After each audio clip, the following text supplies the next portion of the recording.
Peter Ntsime is the Deputy General Secretary of the South African Police Union, SAPU, who joins us now to talk about this. Thank you so much for joining us, Mr. Ntsime.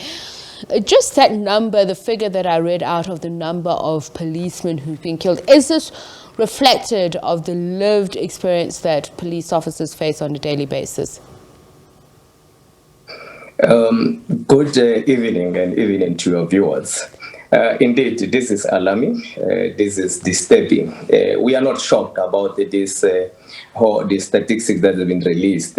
We were on record, we are on record where we raised the issue about the murder of police officers in this country. I mean, not in the war-torn countries where you will see police officers being killed in a way that police officers are killed in this country. But of course, it's part of the statistics. You can also see that a lot of people have been killed in this country. It is a question of what is the police management and the police ministry doing about this matter.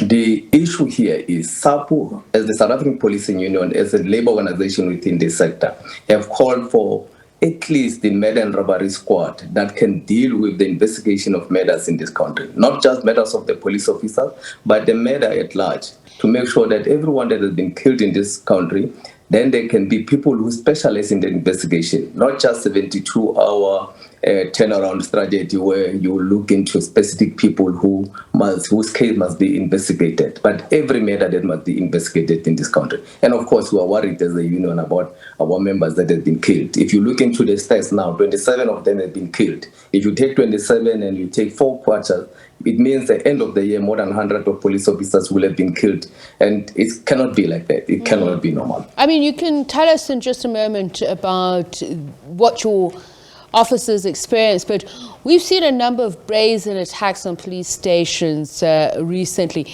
Just how much of a phenomenon is this becoming? Is it becoming dangerous to be a police officer? It is dangerous to be a police officer. For any member of the South African police service in this country, when you put on the uniform in the morning going to work, you are not sure whether you will make it back home. And it is a reality. It is a reality because criminals do not care at all. Criminals know that even if you kill police officer, there's nothing that can be done. Most of these people who have killed the police officers are out there. They don't care. They are not yet arrested.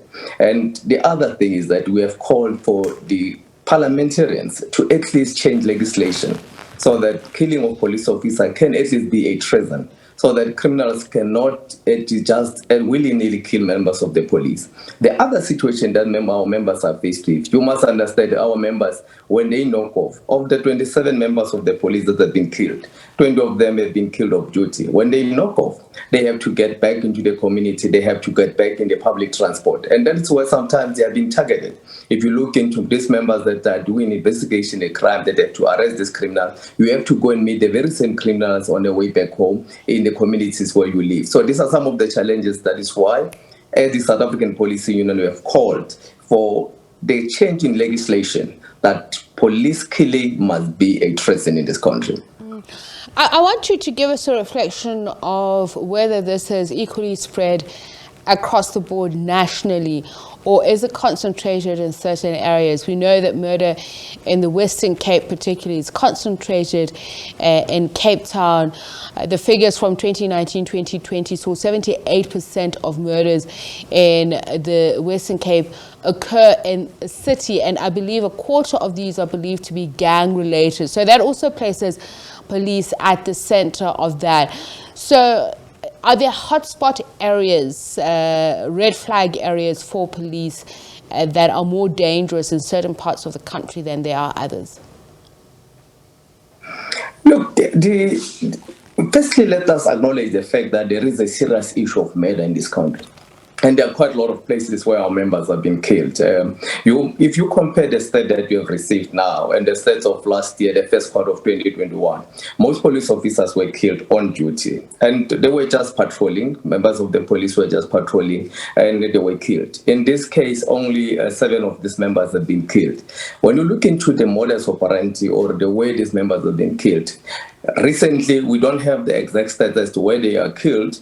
But we suspect as a union that it is with regard to the duties or the kind of work that they are doing. because most of them have been killed in KwaZulu-Natal, and that's where we've seen also a lot of murder rate that is increasing in KwaZulu-Natal, or that is alarming in KwaZulu-Natal. And of course, we've seen it in Western Cape, where most of our members have been killed. The challenge, and this is exactly what we're calling a South African policy, the challenge here is not only the murder of our own members, but it's also the murder of the members of the communities.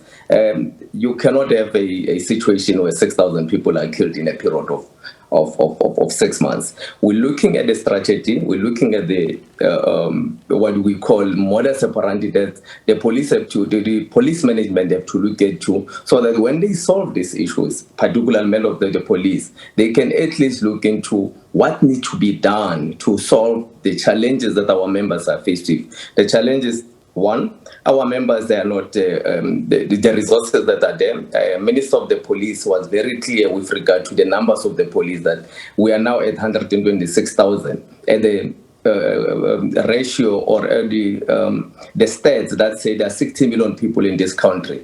10 years ago, there were about 157, 160,000 members of the police. So you can see that there is also an issue of human capital that is lacking in the country. So these are some of the issues that we will expect the ministry to look into, or at least to make sure that there are a lot of members that can be able to do the patrol, as stated by the minister earlier on, that you need more visibility, and the more you have more members of the police on the ground, at least you'll be able to can deal with the crime at large in this country. So what kind of strategy would have to be applied?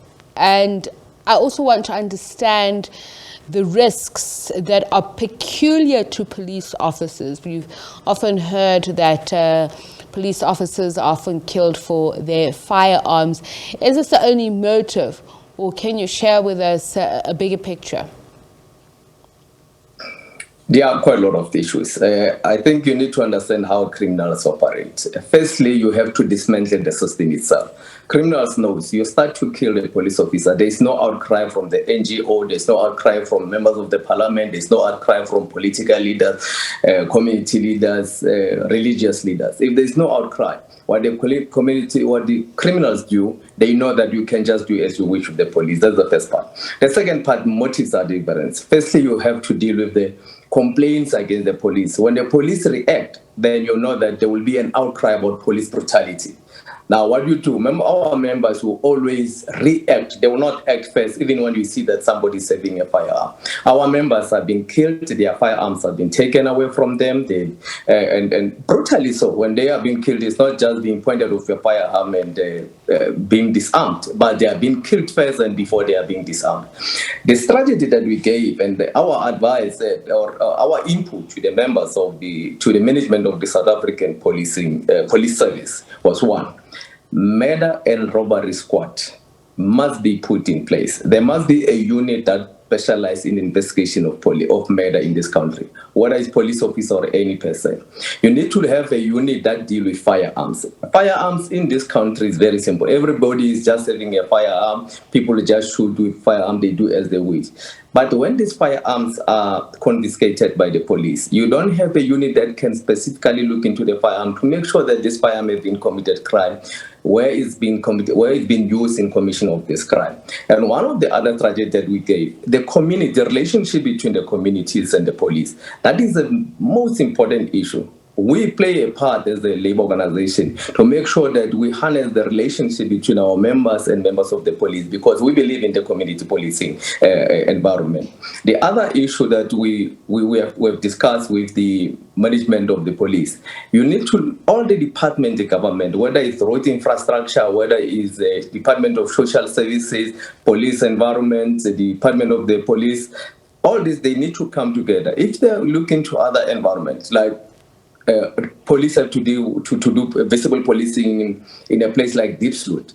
There is no road, there is no place where police can do their patrol. But police have an obligation and a duty to make sure that they attend to the crime scene in those environments. A buggy with one or two members That's how our members have been killed. And that is why they become target, because these people, even in Western Cape, most of our members have been killed when they try to patrol in a place where you cannot even patrol or just drive around with doing the patrol or visible policing. So these are some of the issues that we expect. You mentioned all the mentioned departments can come together to deal with these issues. You mentioned a very important point, Mr. Ntsime, that is of the relationship with community members. Now, there are also statistics of crimes committed by police, and a great many of them using their service firearms to commit this crime. As SAPU, what is the solutions that you're proffering about how there can be a better rehabilitation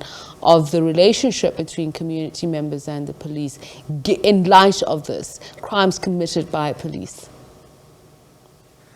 Yes, look, the most important issue here is that our members, we talk with them every day. There is an obligation on members of the police to protect themselves, to protect the communities, and to protect the citizens of this country. That is what the law prescribes. That's what the law says. But the relationship, post-1994, there was a transformation in this country. But one of the challenges is that there was no much transformation from the community to say, what is it that's been done when people see the police? Even today, some of our members, when they do the patrol in normal community patrol, there is a resistance from the communities. We are not taking away the fact that we've seen some of the members of the police who have committed crime against members of the communities, members of the police who have been brutal.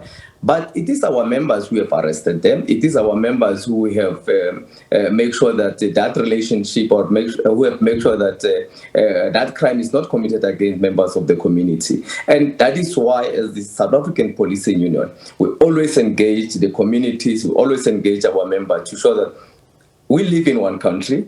Our members, when I live here at work, when I knock off at work, I go to the very same community. I use the same public transport. I go to the malls when I'm off duty or during the weekends. Our members in rural areas, they stay with the community. So that relationship is very critical. But the question is, who played the important role in making sure that there is this relationship between members of the community? When the members of the police have committed crime, members of the community have to go to the management of the police and report them, and necessary steps must be taken. But same when members of the community have witnesses a crime that has been committed, even against members of the police, they must be able to go back and say to the members of the to the members of the community, this is wrong and it cannot be correct that we treat members of the police in this fashion. And this is exactly where we're playing a very important role as a labor organization to make sure that that relationship is stable. Thank you so much for your time and sharing your insights with us. Peter Ntsime is the Deputy General Secretary of the South African Police Union, SAPS.